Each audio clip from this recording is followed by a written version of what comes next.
If the US spends trillions of dollars, deploys its most advanced military technology, and after sanctioning, bombing, and politically isolating Iran for decades, Iran is still standing, still functioning, but from a stronger position than before the war, who won that war? Because by every measurable metric, the United States just suffered the biggest strategic defeat in its modern history. But in this video, I'm going to use systems thinking and political realism to understand what is actually happening, how American foreign policy functions, and what lessons we can learn from the decline of the US empire and what comes next. And when you analyze civilization as a global, unified system, competition, nation states, markets, and money make absolutely no sense. The rational end goal should be cooperative resource management for collective survival. However, we live in a world of active wars, environmental collapse, and deepening social crises, all downstream effects of neoliberal capitalism enforced most aggressively by Western imperial powers. So the transition to a world beyond capitalism is not straightforward. It requires working with the present reality, using the levers of the existing order to create the conditions for something better.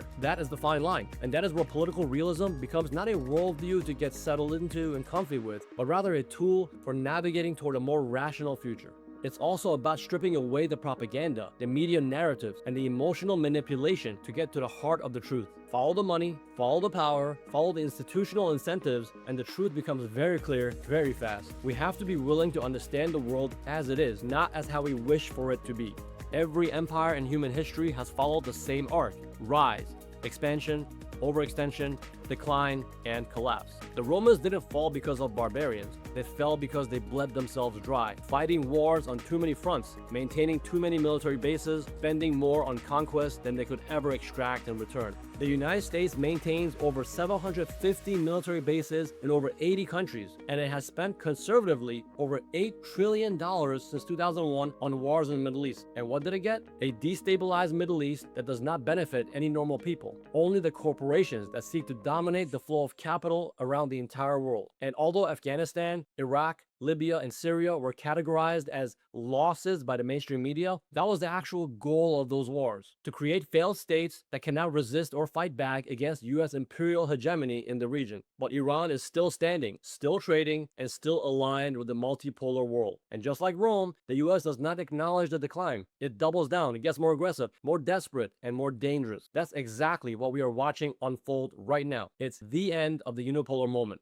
After the Soviet Union collapsed in 1991, the political scientist Charles Krauthammer called it the unipolar moment, the United States standing as the world's singular superpower, able to shape global order by its own will. And Francis Fukuyama famously proclaimed in his book, The End of History, that market capitalism is here to stay forever. A totally idiotic book if you ask me, since the most unsustainable system ever invented is market capitalism. In its spectacularly short lifespan, it has already spawned numerous global crises that are threatening the stability of life itself on Earth. China has become the world's largest economy by purchasing power parity. Russia, despite sanctions, has maintained its military capacity and expanded its strategic alliances. Iran has survived decades of economic warfare and emerged with regional influence across Iraq, Syria, Lebanon, and Yemen. These three countries, China, Russia, and Iran, are not identical. They don't share the same values or even the same interests on every issue, but they share one critical thing. They are the main institutional challengers to the US-dominated unipolar world order. And that coalition, what analysts call the multipolar bloc, is growing. The global south is no longer simply following Washington's lead. BRICS is expanding, dollar dominance is eroding, and alternative trade corridors are being built. The world is transitioning, and the Iran war is one of the clearest signals yet that the empire cannot stop it. But this empire can strike back many times over, and we all need to play our own individual roles in dismantling it. Now let's talk about who actually runs American foreign policy. And this, to me, is the most important segment, and it's where almost every commentator, left, right, and alternative media gets it wrong. We've already heard this a million times. Trump started, Netanyahu tricked the US into this war, or it's all about the Israel lobby in Washington. They are all wrong, fundamentally wrong when it comes to root cause. American foreign policy is not made by presidents. It's not made by Congress. It's not even primarily made by the Pentagon. It is made by the corporate ruling class, Chevron, ExxonMobil, Raytheon, Lockheed Martin, Google, Amazon, JP Morgan Chase. These corporations spend hundreds of millions of dollars per year lobbying the US government. They fund think tanks that literally write policy documents that are then handed to government officials and implemented as national grand strategy. Think tanks like the Brookings Institution, the RAND Corporation, the American Enterprise Institute. These aren't neutral research organizations. They are policy factories funded by the same corporations and billionaires who profit from the wars those policies produce. And it's all bipartisan, regardless of Democrat or Republican. Papers like the Brookings Institute, Which Path to Persia, outlining a strategic roadmap for regime collapse in Iran. Read that paper or watch a video about it and then look at what has been going on over the last 15 years. The paper suggested using nuclear negotiations as diplomatic cover, not to achieve peace, but to justify future aggression when Iran could be accused of violations. In 2015, the nuclear deal was signed. Then the next president, Trump, withdrew from it, claiming Iran violated it despite no evidence, and reimposed maximum pressure sanctions. The paper also has a section, I'm not making this up, it's called Leave It to Bibi. It explicitly suggests encouraging or assisting an Israeli strike on Iran as a way to launder American aggression through a proxy. So the US can deny responsibility and the public and the entire world can argue left and right about whether Israel controls the United States, rather than understanding that the US has been directing this operation all along. Sure, the support for Zionism in the US is also ideological, but when you look at the history of colonialism and imperialism, supremacist viewpoints are often intertwined with economic systems that rely on exploitation and domination. And when you understand this aspect of US foreign policy, which seeks to only gain advantage for multinational corporate interests, then you can see that the US can never be trusted in any type of peace deal or negotiations with Iran. Which brings us to the ceasefire that isn't. The empire does not want peace with Iran. It wants submission, and when it can't get submission, it's going to continue the pressure campaign, using Israel as a forward military base while keeping its own hands appearing clean. These are the people who decide whether America goes to war. Not the voters, not Congress, not even the president. And the most powerful weapon they had is distraction. Keep them arguing about anything except the systemic question of qui bono, who benefits. Follow the money. Always follow the money. The Iran war is not about nuclear weapons. Iran's nuclear program has been a pretext for the last 20 years. It's about control of energy corridors, regional hegemony, and the suppression of any economic or political model that operates outside of dollar-denominated Western financial systems. One of the main goals of this war has been to reduce the amount of energy shipments leaving West Asia and going to China, America's main multipolar adversary.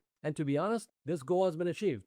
China's total crude oil imports have dropped by roughly 33%, or over 3.5 million barrels a day, due to the disruptions of the Iran war and the blockade of the Strait of Hormuz. The US is strategically working around the clock to disrupt and destroy the rise of multipolarity. And this is exactly why we must support the very idea of multipolarity as a stepping stone toward a more sustainable and humane world, and a world in which we can eventually expose and transition beyond markets entirely. Supporting multipolarity does not mean saying that China, Russia, or Iran are the most perfect ideal systems. No, I'm not going to sit here and tell you that Putin's government is the best or the Islamic Republic of Iran is the most ideal system. But that is not the main question right now. The relevant question is, what kind of global order gives humanity the best chance at transitioning toward a more sustainable world, and a world that is building something better? A unipolar world dominated by the United States, which is itself controlled by a corporate oligarchy, where the rules are written by and for the Epstein class, where any country that tries an alternative economic model gets sanctioned,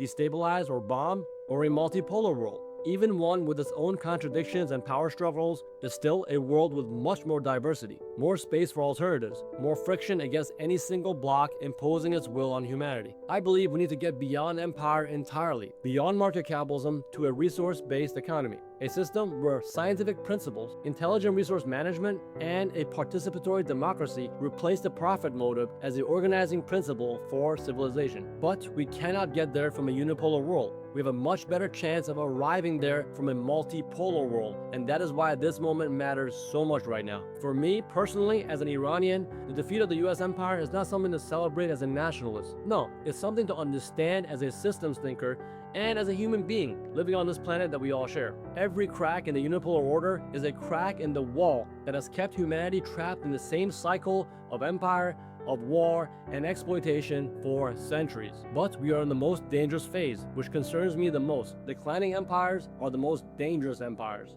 Rome in its final century was more brutal, more erratic, more desperate than Rome at its peak, because the system has to keep extracting, is structurally incapable of graceful decline. The corporate oligarchs who depend on US hegemony for their profits cannot simply accept the multipolar world. They will fight it. And Western ethnocentric supremacism is an ideological weapon they use to justify their wars to their population. And this is one reason why they love and support Israel so much. Israel represents their ideal system if they ever had one. A system where one class rules over another and exploits and abuses them with full impunity. And so with this reality, we should only expect more economic warfare. Sanctions, tariffs, financial isolation aimed at Iran, China, Russia, and anyone who trades with them. More proxy wars in regions that serve as battlegrounds for great power competition. More domestic repression as the empire's contradictions create internal instability. As the imperial boomerang seeks to silence and crush any dissent from within the imperial core. And more propaganda, more sophisticated, more targeted, more personalized, designed to keep populations more divided, more confused, and more compliant. This is not the time to argue about Trump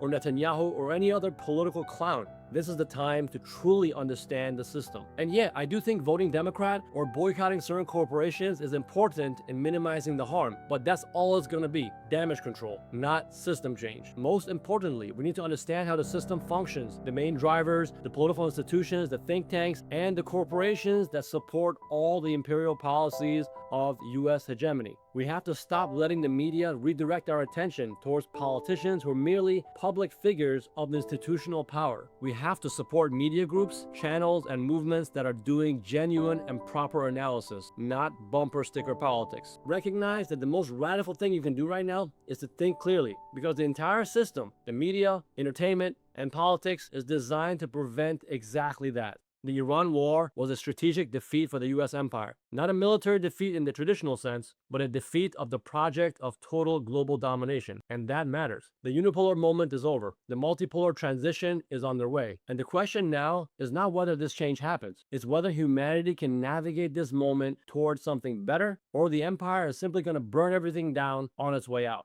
I believe we can do much better, but only if we think and see clearly. Thanks for watching my video. If this video made you think, then like, subscribe, and share with others. And yeah, I'll see you guys in the next one. Peace. The United States, Israel, and Europe greatly underestimated Iran in their blind, supremacist arrogance, and they paid the price. Iran is a thousands of years old society and culture of resilience, and their technology shocked the empire. Iran's missile and drone programs are among the very best in the world, and they have completely changed how war is fought in the 21st century with their asymmetric warfare and cost-effective tactics. The Strait of Hormuz is their major leverage point, but as time moves forward, the value of the Strait of Hormuz will decrease as nations try to find ways to go around this with new pipelines and ways to reroute energy. And secondly, this crisis will motivate the world to move faster towards renewable energy. I mean, this should have happened a long time ago, considering the climate catastrophe that's on our hands. We either move fast towards renewables or alternative energy, or we're gonna be in serious trouble. And I would argue that the Strait of Hormuz being blocked, Iran's doing the world a favor. It's motivating the world to race faster towards renewable energy. Ultimately, what we can learn is that this system of war is never going to work. We have to find ways to transition beyond this into a cooperative world that works for mutual survival. And again, especially when we look at the impending climate destruction. Neoliberalism, which is basically the worst system, it's a system in which everybody goes after their own self-interest. Every government, every country, every corporation, every person only cares about their own self-interest. It's the worst system. As Jacques Fresco used to call it, it's all just a bunch of parasites and prostitutes. We're all just chiseling off of each other every single day. And we're never going to coordinate the level of cooperation needed to change the course of our planet, given the system that we're living in. But sadly, not only do most people not even know about neoliberalism, they have no idea how much neoliberalism has affected their ways of thinking and their values. You know, this rational choice theory garbage. We need collective social therapy from this system, and as I always say, we need a radical redesign of our culture towards a global system of intelligent resource management. That is the only way to arrive at global human unity. Neoliberalism, capitalism will never allow us to get there. They must be abolished.